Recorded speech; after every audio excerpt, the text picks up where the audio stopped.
Я да видим сега какво има в адвент календара за 1 декември. Аз по принцип би трябвало да знам какво съм сложила, но не е изключено и да се изненадам сама. Случва се при умствена умора, особено през декември, особено ако си майка, особено на деца в училищна и предучилищна възраст. За хората без деца декември може да бъде разходки сред празничната украса на центъра, горещ шоколад, празничен шопинг. За майките с малки деца, декември обикновено е: изработете подаръци за базарите на децата. Измисли подаръци от дядо Коледа за 100 различни събития, на които децата ще ходят. Подготви коледни тоалети. Поръчай календари. Хоп, малко хремави деца, между другото. Направи домашна почерпка за тържеството в училище.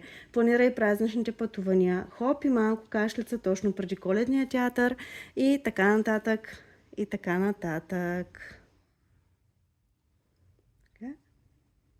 Тук идват съвсем на място ето тези стрес релив гъмис, желерани бомбонки за смучене, които облегчават стреса и емоционалното напрежение, както и умствената умора. Съдържат екстракти от корен от ашваганда, валериана, маточина и пасифлора. Със супер приятен вкус на череша и боровинка са. Аз лично само докато ги опитам вече ми става хубаво.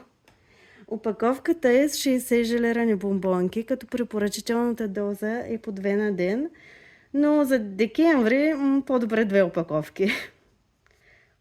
И сега да отворим пожеланието, което съм измислила за 1 декември. Измислил го набързичко и не съм забравила да го сложа. Защо? Защото смуча бомбонки, които не позволяват на стреса да ми блокира мозъчната дейност. През този декември за теб изчезват всички грижи. В спокойствие и яснота животът ти се движи.